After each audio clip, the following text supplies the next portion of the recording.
So we're exhibiting the First Folio here in Cosin's library, which is the historic home of Durham's First Folio.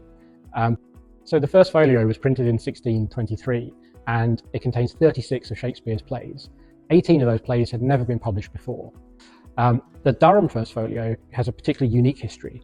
So we know that Bishop Cosin bought it in probably the 1620s, and it came to Durham in 1669 when he opened this library. We call it a folio because of its format. So when you hear First Folio, it's basically to say it's a very large book.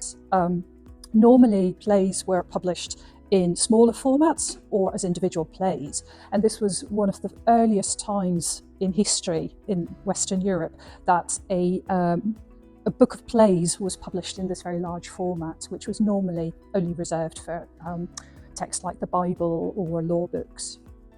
The Durham First Folio is unique in that it has this very turbulent recent history.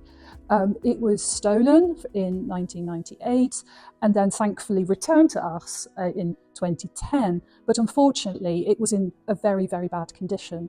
So a lot of the distinguishing features had been removed from the book, and it was only because the First Folio had been so intensively studied by generations of scholars across the centuries that we were able to identify the book through very, very small details that had been recorded previously. So it took quite a bit of detective work, but despite losing all its very distinguishing features like the title page and things called shelf marks, which was how we would identify the book on the shelf, and the binding, most importantly, although those had been removed, we were able to identify the book as Durham's copy after all.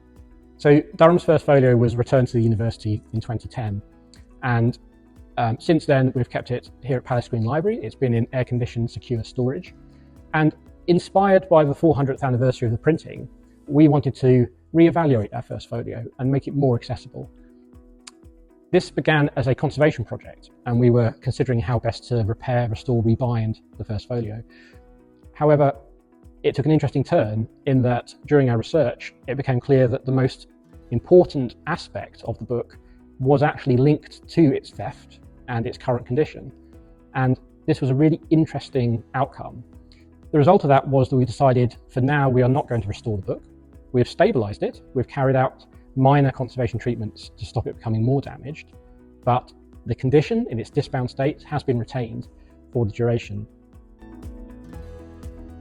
So we spent quite a long time thinking about how best to look after this book. And so we asked for people's opinions. We asked, is this what's important about this book? Why is it so iconic? Why do we almost have an emotional reaction to it when we see it in this kind of condition? And are we right to rebind it? Are we to put a new binding on it? Because what that would effectively mean is actually removing this very dramatic history that it's had. We had a tremendously positive response. It's been extremely popular. We've had large numbers of visitors coming through the door.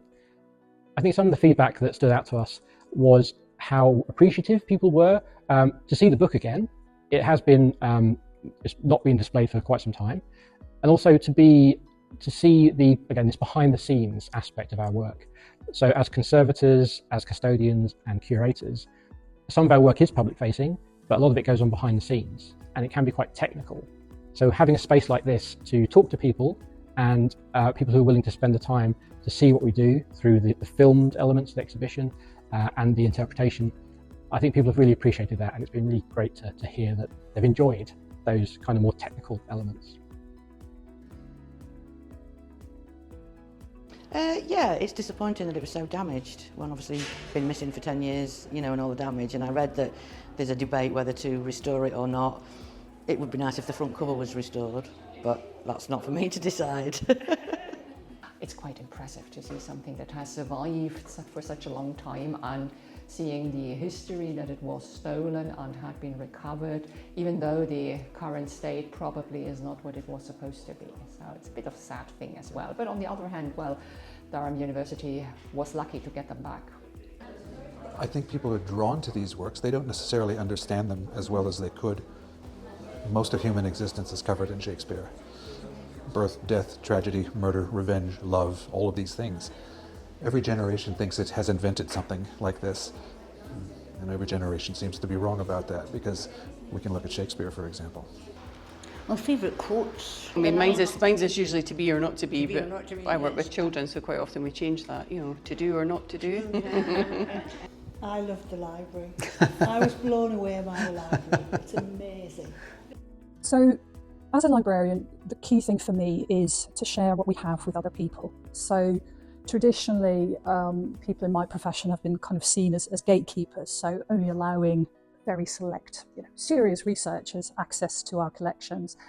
And for me, it's really important to turn that around, to get away from that limiting kind of access and say, this is for everybody. I'm just looking after it for now. But there have been people before me looking after it. There will be, hopefully, many generations of people like me looking after it in the future.